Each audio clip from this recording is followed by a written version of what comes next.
देता है, जो करोड़ों का उसका टर्नओवर है। मैं आपको बताता हूँ, मेरी थोड़ी सी प्रोफाइल आप लोगों को बता देता हूँ पहले तो। दो दो प्राइवेट लिमिटेड कंपनीज का मैं डायरेक्टर हूँ, ठीक है, जो दोनों कंपनी कई करोड़ों का टर्नओवर करती है, और कई करोड़ों के चेक में साइन करता हूँ साथियों। और मतलब उसके बाद मैं आपको बताऊं कि मेरे 3 माइंस हैं, खदानें जो होती है, तो 3 खदानें हैं मेरे पास। उसके अलावा मैं प्रॉपर्टी का, मेरा करोड़ों का कारोबार है। और मैं उसके अलावा अगर आपसे बात करूं तो कई सामाजिक संस्थाओं से जुड़ा हूं, और बहुत अच्छा खासा फैंसी लाइफ, मस्त लाइफ जो है ना, जिसको कहते हैं लग्जरी लाइफ, वो मेरी इस आरसीएम अभियान के बाहर ऑलरेडी मैं उसको कई सालों से जी रहा हूँ, उस प्रोफाइल को। और अब मैं आरसीएम अभियान का हिस्सा हूं। और मैंने को क्यों ये जागरूकता आई कि मुझे इस अभियान का हिस्सा बनना चाहिए, मैं आपको पूरी थोड़ी मेरी सी स्टोरी सुना देता हूँ। कई लोगों के सवाल होते हैं ये, क्योंकि कई लोग पूछते हैं सर 22 साल तक तो क्यों नहीं किया, अब ऐसी क्या जरूरत पड़ रही है कि आप इसको कर रहे हो। तो मैं आप लोगों को बता दूं कि 22 साल तक, इस 19 साल तक तो मैं इसको सुनना ही पसंद नहीं करता था, समझना ही नहीं चाहता था, दिमाग का शटर ही मैंने बंद कर रखा था। मैंने कहा यार पैसा कमाने का काम है और वो मैं कर रहा हूँ, तो मेरे को क्या जरूरत है आरसीएम समझने की। और फिर क्या होता है, कोविड की घटना आती है, कोविड आता है तो पूरी दुनिया में लॉकडाउन लग जाता है, सब कुछ बंद हो जाता है। और जब सब कुछ बंद हो जाता है तो मेरी फैक्ट्री भी बंद हो जाती है, और मेरे को इनकम आना भी बंद हो जाती है। और वहां से कहानी शुरू होती है साथियों, की चिंता होती है खुद की भी, कि यार ये कब लॉकडाउन खुलेगा, कब वापस इनकम स्टार्ट होगी, मेरे साथ जो काम कर रहे हैं कर्मचारी, उन लोगों का क्या हाल होगा, और दुनिया में क्या लोगों को जो रोज मजदूरी करते हैं, रोज कमा के खाते हैं, उनका क्या हाल होगा, और सबकी चिंता होती थी। चिंता करते करते दायरे में आरसीएम भी आया, क्योंकि मेरे परिवार का है। मैंने कहा यार आरसीएम के लोगों का क्या हाल हो रहा होगा। पर यहाँ आकर के मैंने देखा, मैंने कहा यार इनकी इनकी चिंता करने की जरूरत, इनकी तो मौज हो रही है।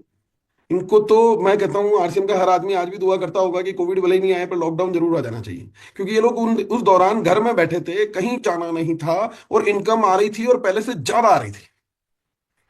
यार आप घर बैठ जाओ जिस दौरान, जब पूरी दुनिया बंद हो और सब कुछ बंद हो, और आपको इनकम और भी बढ़ जाए आपकी, तो क्या चाहिए इससे हसीन काम जिंदगी में कुछ। तब मेरे को समझ आया यार इसमें कुछ पावर है, और मैंने इसको तब समझना शुरू किया। और 2-3 साल मैंने इसकी रिसर्च की साथियों, एकदम से मैं आरसीएम में कूद नहीं गया बस कि बस सब मुझे ये करना है। मैंने 3 साल तक इसकी रिसर्च की, मैं आपको रियल स्टोरी बता रहा हूँ। और वो 3 साल मैंने इसलिए लगाया कि मुझे लगता था यार पहले से जो मैं काम कर रहा हूँ, क्या उतना बड़ा मुझे आरसीएम को दे भी पाएगा क्या, है भले ही इसमें ताकत, पर मैं तो ऑलरेडी एक अच्छी प्रोफाइल पर हूँ। आपके यहाँ कहावत है जो कहते हैं ना कि चौबे जी जो है वो छबे जी बनने गए थे और दुबे जी बन के लौट आए। तो मैंने कहा यार ऐसी कोई कहानी मेरे जीवन में घटित ना हो जाए कि यार मैं कुछ पहले से ही अच्छा कर रहा हूँ और इधर लगूं और पता लगा वो भी हाथ से गया और इधर भी मैं कुछ बहुत बेहतर नहीं कर पाया। पर उन 3 सालों में मैंने रिसर्च की कि आरसीएम शुरू कहाँ से हुआ था, और आज किस हालात में पहुंचा है, किन लोगों ने इन्हें किन परिस्थितियों में चालू किया था, किन प्रोडक्ट्स के साथ इनको स्टार्ट किया था, आज इसकी क्या स्थिति है, भविष्य इसका कैसा रहने वाला है, और आज जो लोग इस अभियान के साथ हैं उन लोगों का भविष्य कैसा जाने वाला है, वो पूरी रिसर्च करने के बाद हैरान रह जाएंगे साथियों। मेरे को लगता है कि यार मैं गलती कर दी, 22 साल से आया ही नहीं है, तो कुछ इतना बड़ा मुझे दे सकता है, इतना कुछ दे सकता है, बल्कि आपके जीवन के जो भी सपने होते हैं, किसी भी इंसान के, इस धरती पर कोई भी एक इंसान, उसके जो भी आप सोच सकते हैं कि वो ड्रीम रखता होगा कि मुझे अपना पैसा कमाना है, आपका ड्रीम होता है कि मुझे यार लाइफ में एक टाइम फ्रीडम चाहिए कि मैं घूमूं फिरूं मौज करूं। पर और कुछ लोग होते हैं जो सोचते होंगे कि मुझे अपने परिवार के लिए सुरक्षा करनी है, परिवार के लिए काम करना है। और कुछ लोग सोचते होंगे कि मुझे अपना नाम बनाना है, अपनी पहचान बनानी है, अपनी इज्जत कमानी है। कुछ लोग सोचते होंगे मुझे अच्छी सेहत पानी है। आप जो कुछ लोग सोचते होंगे मुझे मुझे कुछ ज्ञान की जरूरत है, मुझे कुछ बेहतर बनना है, लोग मुझे सुने, लोग मेरा सम्मान करें, वो सारी चीजें, ऐसी कोई सिंगल चीज नहीं है जो इस आरसीएम अभियान में देने की ताकत नहीं है। और मैं उस बिजनेस में ना सिर्फ पैसा कमा रहा था यार, उसके अलावा उस बिजनेस में कुछ भी देने की ताकत नहीं है, कुछ भी। और इतना हार्डवर्क मैं वहां कर रहा था, मैं इसको हार्डवर्क समझ के इतने सालों से मैंने किया नहीं, और मैंने कहा मैं जो कर रहा हूँ उससे बड़ा हार्डवर्क तो हो ही क्या सकता है जिंदगी में। तो मैंने एक कपड़े की फैक्ट्री लगाने के लिए आज के 20 साल पहले 4 करोड़ रुपए बीसी सर के लगवाए थे। और 4 करोड़ रुपए से कपड़े की फैक्ट्री लगी नहीं, मतलब उसके बाद क्या होता है, उन पैसों से एक जमीन खरीदी गई। जब लैंड हम खरीदते हैं ना तो उसको कन्वर्ट कराना पड़ता है किसी भी इंडस्ट्रियल उपयोग करने के लिए, तो औद्योगिक उसको लैंड यूज चेंज किया गया। कई ऑफिसों के कई महीनों तक चक्कर काटने पड़ते हैं, फिर उसके बाद उस पर बिल्डिंग जब कंस्ट्रक्ट करनी होती है तो उसकी परमिशन के लिए कई चक्कर काटने पड़ते हैं। फिर बिल्डिंग बनाने के बाद मशीनें विदेशों से इंपोर्ट की जाती है, तो विदेशों से इंपोर्ट करना और इंपोर्ट करके उसे पोर्ट से अपने यहाँ तक लाना, वो एक बहुत बड़ा टास्क होता है। फिर वो किया गया, फिर विदेशों से ही लोग आए, उन मशीनों को इंस्टॉल किया, इंडिया की लेबर को उन मशीनों को चलाना सिखाया। और यहाँ पे बात खत्म नहीं होती है, बात खत्म होती है कि जब हम यहाँ की लेबर चलाना सीख गई, कपड़ा बनना शुरू होने लगा, तो सरकार कहती है कि अच्छा आप कपड़ा बनना शुरू हुआ है तो आप उद्योग चलाएंगे तो पॉल्यूशन भी होगा, तो पॉल्यूशन डिपार्टमेंट से परमिशन लेकर के आइए आप पहले। आपको इलेक्ट्रिसिटी के लिए जो है मेजर कनेक्शन चाहिए होगा, ट्रांसफार्मर लगाने होंगे, सेफ्टी फीचर्स लगाने होंगे, तो वहां से आप सारी परमिशन लेकर के आइए। आपके यहाँ लेबर काम करेगी तो उन लेबर्स की सुरक्षा के लिए आप पहले लेबर डिपार्टमेंट से काफी सारे उनके नॉर्म्स हमें फॉलो करने पड़ते हैं और परमिशन लेनी पड़ती है। और इस तरह के कई सारे डिपार्टमेंट लगते हैं, उन सारे डिपार्टमेंटों के नॉर्म्स कंप्लीट करने पड़ते हैं, फॉर्मेलिटीज कंप्लीट करनी पड़ती है। फिर उसके बाद कपड़ा बनना शुरू हुआ। अब वो कहते हैं कि अच्छा शुरू हुआ है, कपड़ा बन गया, अब आप इसको बेचोगे, बेचोगे तो मुनाफा होगा, मुनाफा होगा तो आपको तो जीएसटी जमा करानी पड़ेगी, और हर महीने आपको एक जीएसटी का रिटर्न भरना पड़ेगा। फिर उसके बाद वो कहते हैं कि आप जो कपड़ा जिनके साथ व्यापार करेंगे वो लोग भी मुनाफा कमाएंगे, तो फिर आपको जो उनको इनकम जाएगी उस पर टीडीएस का रिटर्न, आपको टीडीएस काटना होगा, और हर महीने वो टीडीएस का रिटर्न हमारे को फाइल करना होगा।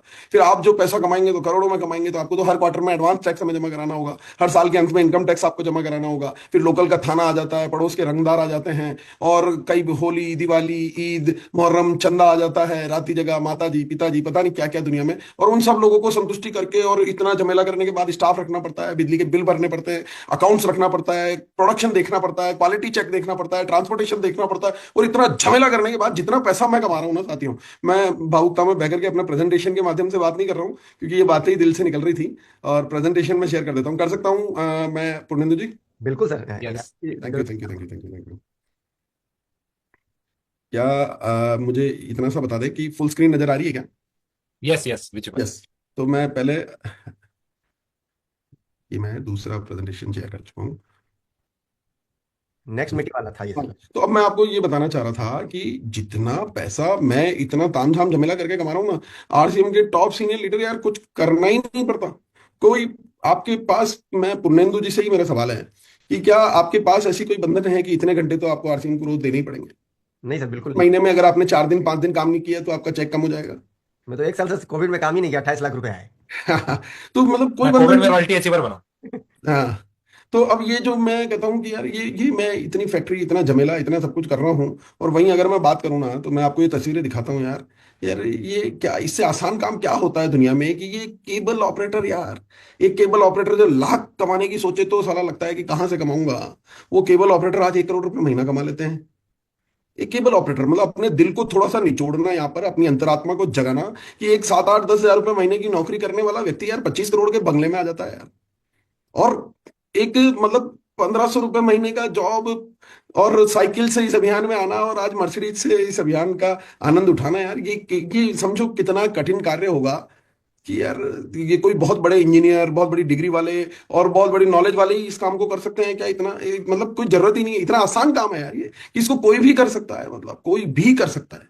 और इससे आसान कुछ हो नहीं सकता, आपकी जिंदगी इस तरह से परिवर्तित हो सकती है। इतना आसान काम है कि दूध वाला यार इस सिस्टम का रूबी बन जाता है यार, दूध बेचने वाला। अब सोचो, साइकिल के पीछे टंकियां लगा करके घर घर जाकर के दूध देने वाला अगर इस सिस्टम का रूबी बनता है, लाखों रुपए महीने कमाता है। मेरा ड्राइवर खुद की कार से आज इस अभियान को जीता है यार। तो ये इतना सरल काम है। और इन लोगों ने, किसी ने भी ना तो कोई फैक्ट्रियां लगा रखी है, ना कोई ऑफिस लगा रखे हैं, ना इनका मतलब आप सोचो यार, इनको कोई स्टाफ नहीं रखना, कोई अकाउंट्स नहीं रखने, कुछ नहीं करना, कोई माल पैक नहीं करना, कहीं डिलीवरी नहीं पहुंचानी, क्वालिटी चेक नहीं करनी, कुछ नहीं करना। जो करना है ना वो सीखना होगा कि करना क्या है। फिर इतने सारे झमेलों से बचने के बाद अब बचा काम क्या है, वो करना क्या है? वो करना है साथियों, खुद को बदलने का काम करना है यहाँ पर। तो मैं आपको बताता हूँ कि शुरुआत मैंने यहीं से की थी, अब मैं प्रेजेंटेशन से ही चल रहा था। यस माता जी, प्रणाम, धन्यवाद। तो मैं कहता हूँ साथियों यार, असंभव कुछ भी नहीं है। अब देखो, 2 साल पहले तक मेरे को लगता था मेरे में नॉलेज नहीं है, मैं ये कर नहीं सकता। मैं आज आप लोगों के सामने हूँ, 2 वर्ष मुझे हुए हैं, और मैं अगर ये कर पा रहा हूँ ना, मुझे लगता है मैं कभी इसको कर ही नहीं सकता था। मतलब मैं आपको पर्सनल बता रहा हूँ, आरसीएम का आर भी मैं नहीं जानता था। मैं इसको, मेरे शटर बंद ही रहते थे, मैं कभी सुनने समझने की कोशिश ही नहीं करता था। और अगर आज मैं ये कर रहा हूँ ना, तो ये इतना कुछ भी किसी के लिए भी संभव है यार। किसी के लिए भी आप मेरे, मैं अगर 2 साल में मैं ये बन सकता हूँ ना, तो आप कुछ भी बन सकते हैं। और इसलिए मैं कहता हूँ कि यार ये सबसे सरल है, सबसे बड़ा है, सबसे महान है, आपके जीवन की हर चीज आपको दे देता है। बदले में आपसे जो ये करवाना चाहता है ना, वो मतलब उससे आसान काम कुछ दुनिया में है नहीं।